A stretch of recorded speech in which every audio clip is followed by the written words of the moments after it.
மழை தூறிக்கொண்டிருந்த அந்த இரவு என் வாழ்க்கையின் மிகப்பெரிய திருப்பத்திற்கு சாட்சியாக அமைந்தது. என் பெயர் மீரா.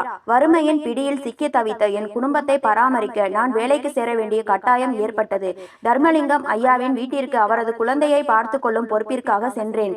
அவர் எனக்கு மாதந்தோறும் 20,000 ரூபாய் தருவதாக கூறியிருந்தார்.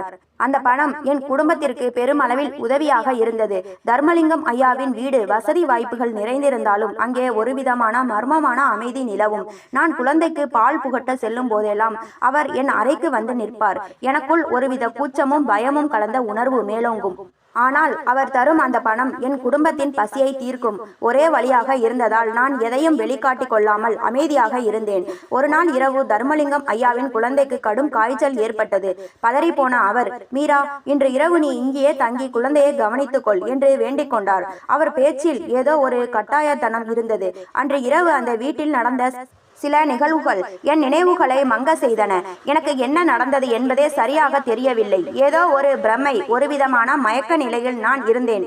என் கணவன் ஒரு நேர்மையான உழைப்பாளி. ஆனால் அவருடைய வருமானம் நம்முடைய அத்தியாவசிய தேவைகளுக்கு கூட பற்றாக்குறையாக இருந்தது. எங்கள் குழந்தையும் வளர்ந்து வரும் நிலையில் வறுமையின் பிடியில் இருந்து விடுபட வேறு வழியே தெரியவில்லை. ஒரு நாள் தர்மலிங்கம் ஐயா என்னிடம் ஒரு விசித்திரமான ஆசையை வெளிப்படுத்தினார். மீரா, என் மகனுக்கு தாயின் அன்பு கிடைக்க வேண்டும். அதற்கு தேவையான எந்த விலையையும் கொடுக்க நான் தயார் என்றார். அந்த பணக்கார மாளிகையில் அழகிய மனைவி இருந்தும் அவர் ஏன் ஒரு அந்நிய பெண்ணிடம் இத்தகைய தேடலை எதிர்பார்க்கிறார் என்பது எனக்கு புரியவில்லை. அவருடைய பேச்சு, அவருடைய கண்கள், அங்கே இருந்த சூழல் அத்தனையும் என்னை ஆழ்ந்த சிந்தனையில் ஆழ்த்தின. என் கணவனின் அறியாமையும் எங்கள் குடும்பத்தின் ஏழ்மையும் என்னை முடக்கி கொண்டிருந்தன. தர்மலிங்கம் ஐயாவின் அந்த ரகசிய வேண்டுகோள் என் நெஞ்சில் ஒரு நெருப்பை மூட்டியது. வசதிக்கும் தார்மீக விழுமியங்களுக்கும் இடையே ஒரு மெல்லிய கோட்டில் நான் தத்தளித்து கொண்டிருந்தேன். அன்று இரவு என் தோழி மலர் எனக்கு சொன்ன ஆலோசனைகள் என் ஆழ் மனதில் ஒருவித போராட்டத்தை ஏற்படுத்தின. உன் கணவன் தர்மலிங்கம் ஐயா உனக்கு நெருக்கமான உறவு முறைதானே? அப்புறம் என்ன தயக்கம்? அவர் வீட்டில் வேலை செய்தால் உனக்கு கை நிறைய சம்பளம் கிடைக்கும். உன் குழந்தையின் தேவைகளும் பூர்த்தியாகும் என்று அவள் சொன்னது ஆரம்பத்தில் எனக்கு விசித்திரமாக தோன்றினாலும் பிறகு அதுவே நியாயமாகப்பட்டது. எங்கள் வாழ்க்கை அவ்வளவு மோசமாக இருந்தது. என் கணவர் மாமியாரின் மறைவுக்கு பிறகு மதுவுக்கு அடிமையாகி வேலைக்கும் செல்லாமல் என் மீது கை நீட்டுபவராக மாறி போயிருந்தார். பசி பீக்கும் வயிற்றுடன் என் மகன் மெலிந்து போயிருப்பதை பார்க்கும் போதெல்லாம் ஒரு தாயாக என் இதயம் வெடித்து சிதறும். தர்மலிங்கம் ஐயாவின் கையில் பணப்புழக்கம் அதிகம். அவர் வெளிநாட்டிலிருந்து திரும்பி வந்து தொழிலில் கொடி கட்டி பறப்பவர். அவர் கேட்ட அந்த பணிக்கு நான் ஒத்துக்கொண்டால் என் வறுமை விலகுவது உறுதி. அன்று மாலை தற்செயலாக என் கணவர் வீட்டிற்கு வந்தபோது அவருடைய முகம் சற்று நிம்மதியாக இருந்தது. இதுவே சரியான தருணம் என்று கருதி அவருக்கு தண்ணீர் கொடுத்து உபசரித்தேன். நீண்ட நாட்களாக என்னை திரும்பி பார்க்காத அவர் என் செய்கையை கண்டு சந்தேகத்துடன் பார்த்தார். இன்னைக்கு என்ன விசேஷம்? இதுவரைக்கும் ஒரு டம்ளர் தண்ணி கூட கேட்காம கொடுக்காத நீ இன்னைக்கு வழிய வந்து கொடுக்கிறியே, விஷயம் என்ன என்று கேட்டார். அவர் குரலில் இருந்த அந்த வக்கிரம் எனக்கு பயத்தை உண்டாக்கியது. இருந்தாலும் துணிச்சலை வரவழைத்து கொண்டு, இல்லங்க, தர்மலிங்கம் ஐயா வீட்டில் குழந்தையை பார்த்து கொள்ளும் வேலை இருக்கிறது. அங்கே போனால் கை நிறைய சம்பளம் கிடைக்கும். நம் வீட்டு வறுமை நீங்கும் என்று மெதுவாக சொன்னேன். என் பேச்சை கேட்டதும் அவர் என்னை உற்று நோக்கிய விதம் ஏதோ ஒரு ஆபத்தை நான் விலை கொடுத்து வாங்க போகிறேன் என்பதை எனக்கு உணர்த்தியது. அவருடைய கண்கள் சிவந்திருந்தன. நான் எதை சொல்ல வருகிறேன் என்பதை அவர் ஊகித்து விட்டாரோ? என் கையில் இருந்த தண்ணீர் டம்ளர் நடுங்கியது. தர்மலிங்கம் ஐயாவின் அந்த ரகசிய வேண்டுகோள் எனக்கு ஞாபகம் வந்தது. அவர் எதற்காக தான் இவ்வளவு பணம் கொடுக்க முன் வருகிறார்? ஒருவேளை என் கணவனுக்கு தெரிந்தால் என்னவாகும்? அந்த பணக்கார மாளிகையின் கதவுகள் என்னை ஒரு வசதியான வாழ்க்கைக்காக அழைக்கிறதா, அல்லது ஒரு மீள முடியாத பொறியில் தள்ள போகிறதா? என் மகன் பசியால் அழும் சத்தம் என் காதுகளில் ஒலித்தது. ஒரு தாயாக என் மகனின் எதிர்காலத்திற்காக நான் அந்த ஆபத்தான பாதையில் கால் வைக்க துணிந்தேன். என் கணவர் அந்த பதிலுக்காக காத்திருக்க நான் என் வாழ்க்கையின் மிக முக்கியமான முடிவை எடுக்க வேண்டிய கட்டாயத்தில் நின்றேன். என் கணவரின் கையில் இருந்த தண்ணீர் டம்ளர் தரையில் விழுந்து சிதறிய அந்த சத்தம் என் வீட்டின் அமைதியை மட்டுமல்ல, எங்கள் உறவின் நூலிலையையும் கிழித்தெறிந்தது. மதுவின் நாற்றத்துடன் என்னை பார்த்த என் கணவர் கண்கள் சிவக்க, என்ன சொன்னாய்? அந்த வீட்டுக்கு வேலைக்கு போக போகிறாயா? என் மானத்தை ஏலத்தில் விட பார்க்கிறாயா என்று கர்ஜித்தார். அவருடைய அந்த அதட்டல் என்னை நடுங்க செய்தது. ஆனால் பசியின் வலி அதற்கு மேல் எனக்கு தைரியத்தை கொடுத்தது. மானம் என்று எதை சொல்கிறீர்கள்? என் மகன் பசியால் துடிக்கும் போது அந்த மானம் எங்கே போகிறது? நீங்கள் சம்பாதிக்கும் அற்ப பணத்தை மதுக்கடையில் கொட்டிவிட்டு இங்கொருவன் பட்டினியால் சாக கிடக்கிறான். இதற்கு மேல் என்னால் இந்த வறுமையை சுமக்க முடியாது என்று நான் ஆக்ரோசமாக கத்தினேன். என் குரலில் இருந்த அந்த உறுதி அவருக்கு புதியதாக இருந்தது. நான் தொடர்ந்து, நாளை முதல் எனக்கு தினமும் 500 ரூபாய் குடும்ப செலவுக்கு வேண்டும். அது உங்களால் முடியாவிட்டால் தயவு செய்து இந்த வீட்டிற்கு வராதீர்கள், மது கடையிலேயே குடியுங்கள் என்று சவால் விட்டேன். அறையில் ஒரு நிமிடம் சுடுகாட்டு அமைதி நிலவியது. என் கணவர் அதிர்ச்சியில் உறைந்து போயிருந்தார். ஒரு சாதாரண பெண் தன் அடிமைத்தனத்திலிருந்து மீண்டு அவருக்கு எதிராக தலை தூக்கி பேசுவதை அவரால் ஜீரணிக்க முடியவில்லை. ஆனால் என் மகனின் முகமும் அவன் தேய்ந்து போயிருந்த உடலும் என் கண்களுக்கு முன்னால் வந்து சென்றது. நான் அந்த வேலையை செய்தே ஆக வேண்டும் என்ற முடிவில் உறுதியாக இருந்தேன்.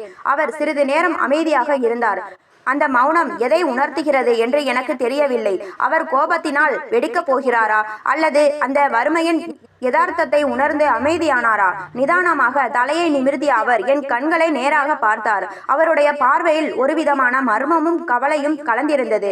மெதுவாக அவர் பேசத் தொடங்கினார். சரி, நீ அந்த வேலைக்கு போவதை தடுக்க மாட்டேன். ஆனால் ஒன்று, அங்கே நடக்கும் எந்த விஷயமாக இருந்தாலும் அதை தர்மலிங்கம் ஐயா உன்னிடம் எப்படி சொல்கிறாரோ அதை அப்படியே என்னிடம் சொல்ல வேண்டும். அந்த வீட்டு ரகசியங்கள் எனக்கு தெரிய வேண்டும். அதுதான் உன்னை அனுப்பும் ஒரே நிபந்தனை. அவருடைய பேச்சில் இருந்த அந்த விசித்திரமான நிபந்தனை என்னை திடுக்கிட வைத்தது. தர்மலிங்கம் ஐயா என்னிடம் கேட்ட அந்த ரகசிய வேண்டுகோளுக்கும் என் கணவன் இப்போது கேட்கும் இந்த நிபந்தனைக்கும் ஏதோ ஒரு தொடர்பு இருப்பதை உணர்ந்தேன்.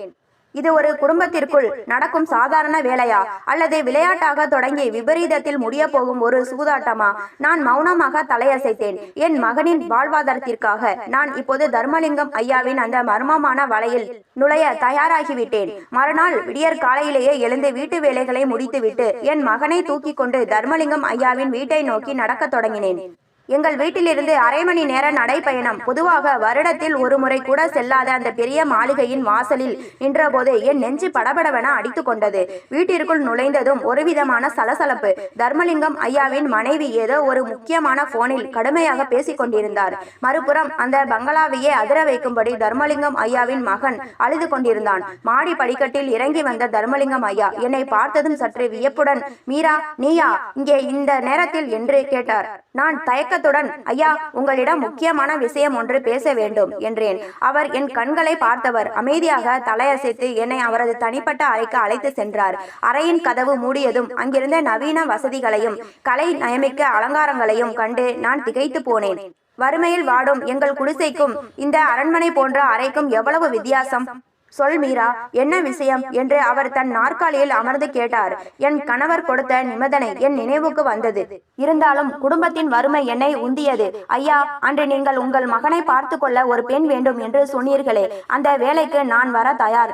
என் மகனையும் சேர்த்து பார்த்து கொள்கிறேன் என்று தைரியத்தை வரவழைத்து கொண்டு கூறினேன். அவர் முகத்தில் ஒரு மெல்லிய புன்னகை மலர்ந்தது. ஆனால் அது சாதாரண புன்னகை அல்ல. ஏதோ ஒரு இலக்கை அடைந்த திருப்தி அதில் தெரிந்தது. நிச்சயமாக மீரா, உன்னை விட சிறந்த ஒருத்தி எனக்கு கிடைக்க முடியாது. உனக்கு நான் என்ன சம்பளம் கொடுக்க வேண்டும் என்று நினைக்கிறாய் என்று கேட்டார். அவர் என்னை தந்திரமாக தன் வலையில் விழுத்த பார்க்கிறாரா அல்லது நிஜமாகவே என் உதவி அவருக்கு தேவையா என்பது புரியவில்லை. என் கணவர் சொன்னது போல இங்கிருந்து கிடைக்கும் ரகசியங்களை நான் வெளியே கொண்டு செல்ல வேண்டுமா அல்லது அந்த பணத்திற்காக என் மனசாட்சியை அடகு வைக்க வேண்டுமா? தர்மலிங்கம் ஐயா அலமாரியை திறந்து ஒரு பெரிய தொகையை எடுத்து என் முன்னால் வைத்தார். இது உன் முதல் மாத முன்பணம். ஆனால் ஒரு நிபந்தனை. நான் சொல்லும் நேரத்திற்கு நீ இங்கு இருக்க வேண்டும். என் மகனுக்கு தாயின் அன்பு மட்டுமல்ல, நான் விரும்பும் சில கட்டுப்பாடுகளும் உனக்கு தேவைப்படும் என்றார். அவரது பேச்சில் இருந்த அந்த பொருள் எனக்கு கலக்கத்தை உண்டாக்கியது. ஆனாலும் மேஜையில் இருந்த அந்த பணக்கட்டு என் வறுமையின் பிடியை தளர்த்துவதாக இருந்தது. தர்மலிங்கம் ஐயா சொன்ன அந்த 20,000 ரூபாய் சம்பளம் என் காதுகளை நம்ப முடியாதபடி செய்தது.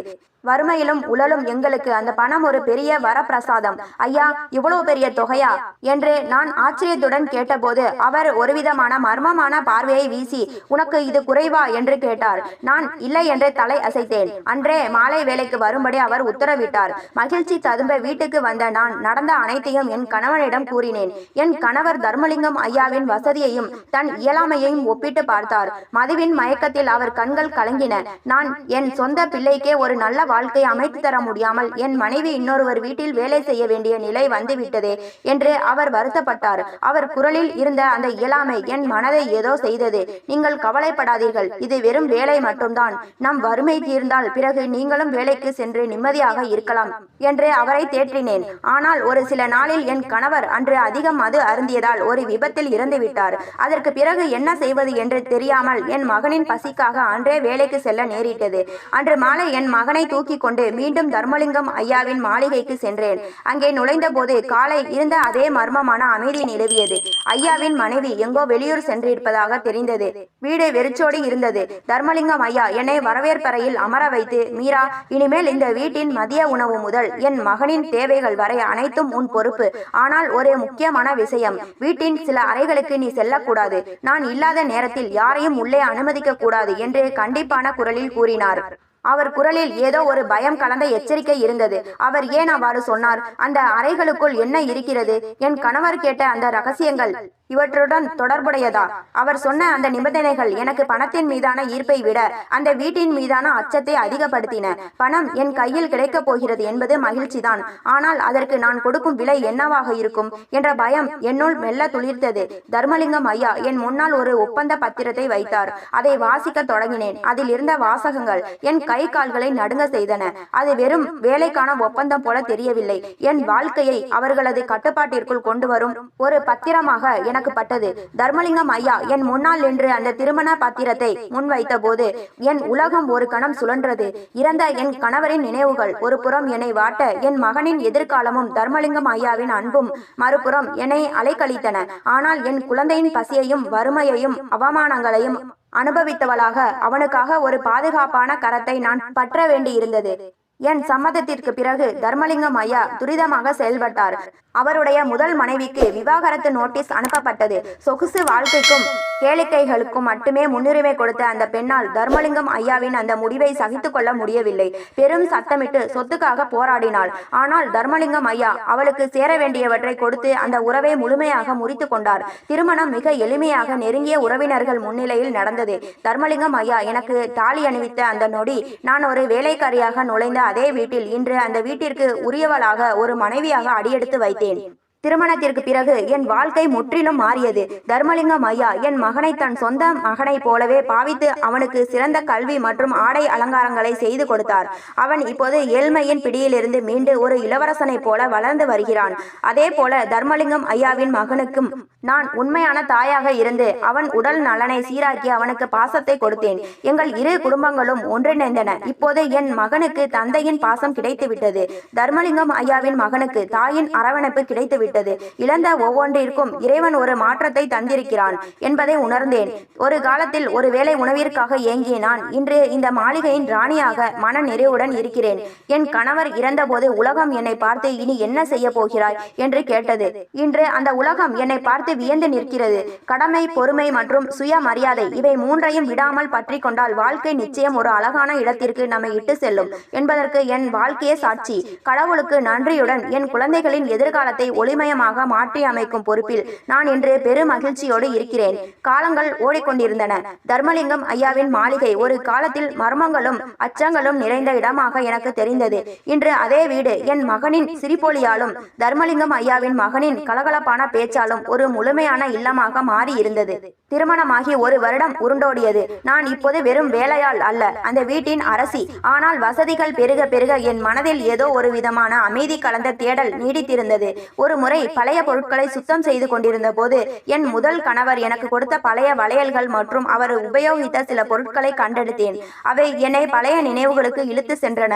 வறுமையில் வாடினாலும் அவர் மீது நான் கொண்டிருந்த அன்பு, அவர் மறைந்த அந்த துயரமான நாள், என் மகன் வளர்ந்த விதம் அத்தனையும் நிழல் படங்களாக என் கண்முன்னே விரிந்தன. அப்போது என் பின்னால் வந்த தர்மலிங்கம் ஐயா நான் அந்த பொருட்களை பார்த்து தவிப்பதை கவனித்தார். அவர் என் தோள் மீது கை வைத்து, மீரா, கடந்த காலம் என்பது நாம் கடந்து வந்த பாதை மட்டுமே. அதையே பார்த்து கொண்டிருந்தால் நாம் போக வேண்டிய தூரம் பாதியிலேயே நின்றுவிடும். நீ இப்போது ஒரு தாயாக, மனைவியாக, பல உயிர்களின் நம்பிக்கையாக இருக்கிறாய் என்றார். அவர் வார்த்தைகளில் இருந்த முதிர்ச்சி என்னை நெகிழ செய்தது. ஆம், நான் இன்று ஒரு புதிய வாழ்க்கையை தொடங்கி இருக்கிறேன் என்றால் அதற்கு என் கடந்த காலம் ஒரு பாடமாக மட்டுமே இருக்க வேண்டும், சுமையாக இருக்கக்கூடாது என்பதை உணர்ந்தேன். அன்றைய தினம் நான் என் மகனுக்கும் தர்மலிங்கம் ஐயாவின் மகனுக்கும் உணவு பரிமாறி கொண்டிருந்தேன். இருவருமே இப்போது அண்ணன் தம்பிகளாக ஒருவருக்கொருவர் அன்பு பாராட்டுவதை பார்க்கும்போது என் உள்ளம் குளிர்ந்தது. நான் பட்ட அத்தனை கஷ்டங்களுக்கும் அலைச்சல்களுக்கும் இந்த புன்னகைதான் உண்மையான பரிசாக எனக்கு தோன்றியது. மாலை வேளையில் தோட்டத்தில் அமர்ந்து நாங்கள் நால்வரும் பேசிக் கொண்டிருந்தோம். தர்மலிங்கம் ஐயா தனது தொழிலை பற்றி என்னிடம் பகிர நான் என் மகன்களின் எதிர்கால திட்டங்களை பற்றி சொன்னேன். ஒரு சாதாரண ஏழை பெண்ணாக வாழ்க்கையை தொடங்கிய நான் இன்று ஒரு சமூகத்தின் அங்கமாக, ஒரு குடும்பத்தின் அஸ்திவாரமாக மாறியிருப்பதை நினைத்து பார்த்தேன். வாழ்க்கை என்பது எப்போதும் ஒரே சீராக இருப்பதில்லை, அது இன்ப துன்பங்களின் கலவை. ஆனால் எத்தகைய சூழலிலும் சோர்ந்து போகாமல் துணிச்சலோடு செயல்படும் போது காலம் நமக்கான கதவுகளை திறந்து கொடுக்கிறது. எனது இந்த பயணம், தர்மலிங்கம் ஐயாவின் அன்பு, என் குழந்தைகளின் வளர்ச்சி, இவை அனைத்தும் கடவுள் எனக்கு வழங்கிய ஒரு அழகான வரம் என்று என் மனம் சொல்லியது. வாழ்க்கை சில நேரங்களில் ஒரு வட்டம் போல இயங்குகிறது.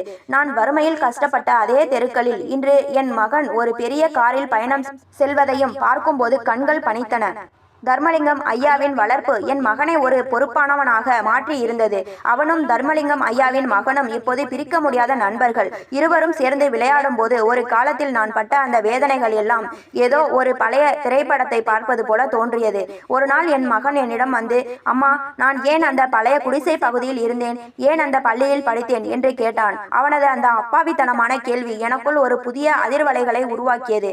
அவனுக்கு உண்மையை சொல்ல வேண்டுமா அல்லது பொய் சொல்லி மறைக்க வேண்டுமா என்று தவித்தேன். ஆனால் நான் உண்மையை சொல்ல முடிவெடுத்தேன். மகனே, அந்த வறுமைதான் நமக்கு உழைப்பின் அருமையை சொல்லிக் கொடுத்தது. அந்த சூழல்தான் உன்னை கடின உழைப்பாளியாக மாற்றியது.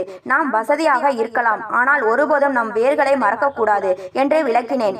தர்மலிங்கம் ஐயா அருகில் வந்து, அவனுக்கு சரியாகத்தான் சொல்லிக் கொடுக்கிறாய் மீரா, யதார்த்தத்தை உணர்ந்தவன் தான் வாழ்க்கையில் ஜெயிக்கிறான் என்று என்னை ஊக்கப்படுத்தினார். அன்றைய தினம் நான் என் பழைய சேமிப்பு பெட்டியை திறந்தேன். அதில் என் கணவர் இறந்தபோது எனக்கு உதவியாக இருந்த அந்த சில ரூபாய் நோட்டுகள் இருந்தன. அவற்றை நான் ஒரு அடையாளமாக இன்றும் வைத்திருந்தேன். என் வறுமை ஒரு சாபம் அல்ல, அது எனக்கு கிடைத்த பாடம் என்பதை உணர்ந்தேன். நாங்கள் இருவரும் சேர்ந்து ஒரு அறக்கட்டளையை தொடங்கினோம். என் கணவர் இறந்தபோது எனக்கு உதவிய கைகள் எப்படி இருந்தனவோ அதே போல ஆதரவற்ற பெண்களுக்கு அந்த அறக்கட்டளை மூலம் உதவி செய்ய தொடங்கினோம். இது போன்ற கதைகளை தொடர்ச்சியாக கேட்க லைக் பண்ணுங்க, ஷேர் பண்ணுங்க, கமெண்ட் பண்ணுங்க, மறந்து விடாமல் சப்ஸ்கிரைப் பண்ணுங்க.